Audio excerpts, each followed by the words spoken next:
Bienvenidos a CIS Médico Triaje.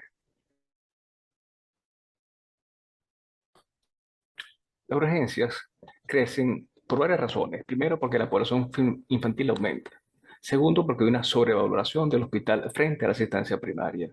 Tercero, porque hay problemas laborales. Con mucha frecuencia los papás llevan a los niños a la consulta después de que salen del trabajo. La otra cosa es que muchas veces los padres piensan que hay más facilidad en el acceso a la consulta y al servicio, los servicios médicos en las emergencias de los hospitales que en los ambulatorios. Y son aparentemente gratuitos. Después hay baja disponibilidad de pediatras en las urgencias de los módulos.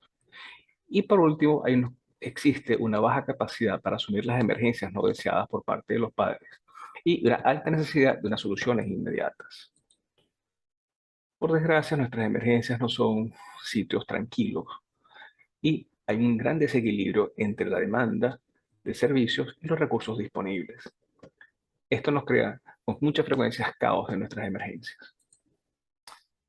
¿Y cuál es el problema? Que en muchas oportunidades tenemos una espera con muchos pacientes y uno que está particularmente mal y no ha sido identificado. Entonces, ¿qué es el triaje? El triaje es justamente eso, es un proceso de valoración clínica preliminar, antes de la evaluación médica. Es antes de que se haga un diagnóstico y que se indique una terapéutica, y ordena a los pacientes en función del grado de urgencias y no del orden de llegada. El triaje tiene una regla de oro, que es seleccionar al paciente correcto, asignarle el proveedor adecuado, la cantidad correcta de tiempo para recibir la atención adecuada y lograr con esto un resultado correcto. De eso se trata de hacer un buen triaje. Existen varias escalas de triaje. A partir de los años 90, en distintos países del mundo, como en Australia, como en Canadá, como en Reino Unido, como en Estados Unidos, como en mismo España, se han ido desarrollando distintos modelos de triaje. Estos 5 modelos, todos se basan en criterios de 5 estados. El Gobierno Nacional, en diciembre de 2019, publicó en la Gaceta Oficial de la República Bolivariana de Venezuela la- un artículo que indicaba que las emergencias venezolanas deberían usar el sistema de triaje basado en el sistema Manchester. Esta es la publicación de la Gaceta y esta es la publicación que hizo el Ministerio del Poder Popular para la Salud sobre cómo hacer el triaje, un manual de aplicación de triaje que se publicó en el 2020. Este triaje se basa en el modelo desarrollado en Manchester por el Manchester Triage Group en 1997 y que se utiliza en Reino Unido, Portugal, Holanda y otros países europeos. Se basa en 5 niveles, se usan algoritmos específicos para distintos motivos de consulta y que están expresados en forma de diagramas de flujo. Hay 52 algoritmos y 7 exclusivamente pediátricos y 153 motivos de consulta. Estos son los niveles. Un nivel 1 que es inmediato, que se debe atender inmediatamente. El nivel 2 que se llama emergencia, que se debe atender antes de 10 minutos. El nivel 3 que es una urgencia, que se debe atender antes de 30 minutos. El nivel 4 que es una semi-urgencia, que se debe atender antes de 120. El nivel 5 las no urgencias, en más o menos en el transcurso de 180 minutos a partir del momento de llegada. Por desgracia, los estudios con pacientes pediátricos revelan que hay una tendencia al sobretriaje y solo una moderada sensibilidad y especificidad para detectar emergencias en instituciones de pediatría cuando se usa el modelo de Manchester. En algunos hospitales locales se está intentando aplicar en forma manual esta clasificación con resultados más o menos pobres. ¿Quién debe clasificar? Obviamente el personal sanitario, con capacidad de valoración clínica rápida, capacidad de tomar decisiones, mentalidad dirigida a valorar y no a diagnosticar. Y es bien importante que tengan claro las necesidades de adherirse a protocolos y una mentalidad dirigida a detectar necesidades y no indicar pruebas o tratamientos. El que clasifica no examina y no diagnostica. Puntos claves: no se hace un triaje, no se hace diagnósticos, se valora la situación fisiopatológica, se basa en síntomas, signos y factores de riesgo. Debe ser breve, dinámico, dirigido y estandarizado. ¿Cómo se hace una clasificación?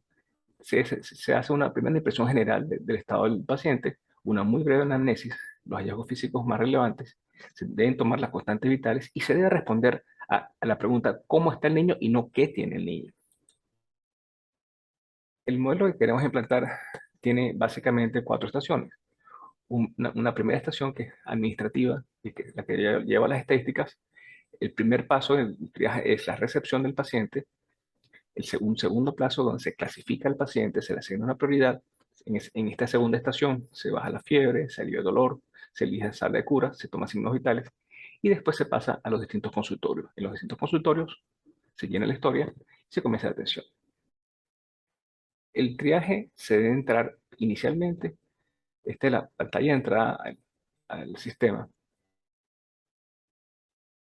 Cada usuario tiene una identificación y una clave, de forma tal que se pueda identificar, hacer el recorrido de qué hizo cada quien, cada uno de los usuarios. Esta es la pantalla inicial de identificación con el nombre del paciente, la fecha de nacimiento, la ciudad de nacimiento, la nacionalidad, la dirección, la edad que tiene, el nombre y cédula de padre y madre y los teléfonos. Esta pantalla es la que se llena en la primera estación, en la estación de recepción. Esta es la pantalla, cómo se ve la pantalla de la lista de pacientes atendidos. Entonces, hay un listado de pacientes que se han ido asignando y se les han asignado las prioridades. Como ustedes ven, automáticamente el sistema los ordena por prioridad y no por orden de llegada. Y va tomando la fecha, la hora en que se hizo la recepción, en que se clasificó y en que se atendió. Y aquí los tiempos resultantes de la diferencia entre una cosa y otra. Aquí tenemos a un lado el acceso a los distintos flujogramas y el acceso a distintas pantallas de prioridades. Esto es un flujograma que nos permite establecer qué grado de prioridad tiene el paciente. Por ejemplo, frente al motivo de consulta del enfermo, uno va haciendo las correspondientes preguntas y clasifica en base al color más de prioridad más severa. Este enfermo puede ir desde un severo compromiso aéreo hasta un simple problema que dura más de 48 horas.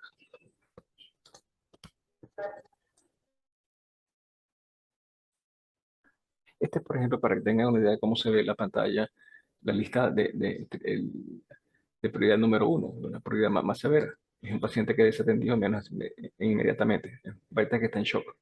Y estos son los motivos de consulta de esta condición. El clasificador hace clic con uno de esos botones y asigna la prioridad inmediatamente.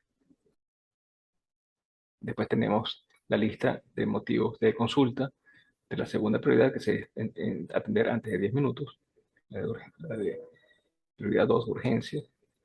La prioridad 3, otro listado de motivos de consulta. Como ustedes ven, los motivos de consulta están estandarizados por una prioridad determinada. Prioridad 4 y la prioridad 5 son resfriado común, dolor de oído leve. Como el sistema de Manchester es poco sensible a veces con las emergencias pediátricas, anexamos el triángulo de evaluación pediátrica. Este triángulo divide la apariencia del niño, el estado del niño, en 3 puntos: apariencia, trabajo respiratorio, circulación cutánea. Y uno pone si el trabajo respiratorio es normal o anormal, si la circulación cutánea es normal o anormal, y le da a evaluar y nos establece un riesgo estimado. Y en base a ese riesgo, colocamos en estos botones, presionamos y nos dirige para asignar el motivo de consulta de esa prioridad. Esto sería la pantalla de la historia clínica que se generaría y los motivos de consulta. Esta pantalla nos permite ver, establecer el examen físico, hacer indicaciones, generar una historia de ingreso, hacer los récipes. Desde esta misma pantalla, presionando en el peso, nos da directamente las tablas de crecimiento.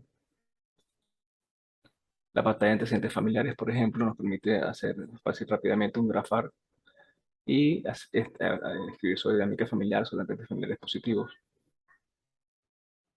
La pantalla de antecedentes personales son llenados con mucha facilidad rápidamente. Esta es la pantalla, por ejemplo, de cómo se hacen las órdenes médicas. Aquí tenemos un listado de indicaciones. Uno entonces compone el récipe, le da a este botón si es un récipe, o aquí si es una orden médica, o aquí se va para observación. Y el mismo programa se encarga de hacer los cálculos. Esto sería, por ejemplo, un paciente en observación, cómo se verían las indicaciones de un paciente en observación. Y esto si imprimimos Esas indicaciones nos quedan aquí, las órdenes para hospitalizar, o este sería un modelo de cómo se ve la historia de ese paciente que está ingresando. Recordemos que la atención es por prioridad, no por orden de llegada, y por eso aquí eso es muy importante porque hay que hacer definitivamente un trabajo en la comunidad. Y podemos, con un solo botón, establecer desde cuándo hasta cuándo queremos ver cuál ha sido el desempeño. Y aquí vemos cuántos pacientes se atendieron de prioridad uno, prioridad 2, así, y los tiempos en que hubo de atención, de clasificación y de egreso. Y también nos permite el sistema establecer cuántos fueron hospitalizados, cuántos fueron referidos, cuántos fueron atendidos, cuántos fallecieron. En general, este sistema, ¿para qué nos sirve? Tiene objetivos clínicos que nos permite identificar rápidamente a los pacientes con riesgo vital, dar información a los pacientes y sus familiares, posibilita la reevaluación periódica y el control de lo que se espera. Hay objetivos, además de la organización, asegurar la priorización acorde con la urgencia de la condición clínica y determina el área más adecuada y ordena los flujos de pacientes. Y objetivos de gestión. Esta información generada nos va a permitir mejorar la gestión del servicio, crear un lenguaje de comunicación común y aplicar controles de gestión. Es bien importante que parte de este proceso tenemos que hacer afiches e informar a la comunidad de cómo es el sistema de recepción, que ya no es por orden de llegada, sino por necesidades de cada paciente. Y hay que cambiar algunas cosas en la atención probablemente. Pero es que no, las cosas siempre tienden a cambiar. Si actualmente queremos ocultar a un bebé haciendo esto, nos parecería extraño. Indudablemente, cambiar la práctica actual de la toma de decisiones va a generar alguna resistencia. Eso es esperable.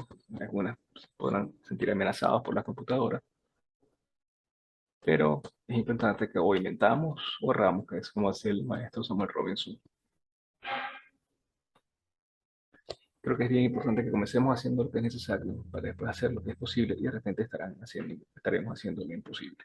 Muchísimas gracias.